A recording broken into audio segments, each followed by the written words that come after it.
Anastasia Annalyn San Jose, and we are here in the municipality of Victoria,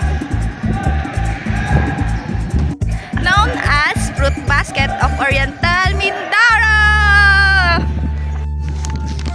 Kapakyanan Festival. What will be the impact of Kapakyanan Festival in all Victorianos?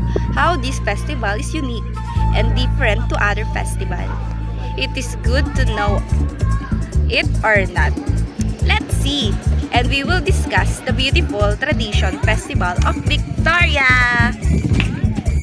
Kapakyanan Festival is celebrated in the municipality of Victoria, Oriental Mindoro every September 18 as the graces and thanksgiving for the bountiful blessings and every Victorianos receive from God. It is fruit festival highlighting abundance of fruit produce of town. Street dancing and beauty pageant and agriculture as central them.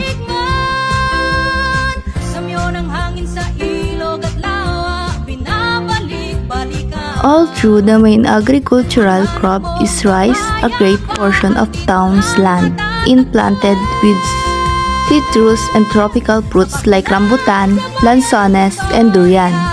These fruits are shipped in large quantities to Metro Manila and neighboring province. Victoria is presently known as Fruit Basket of Oriental Mindoro. Kapakyanan Festival is the fruit festival highlighting the abundance of fruits produce of the town. Kapakyanan is Mangyan term which means kasaganaan, and a lot of farmers and agriculturists in Victoria.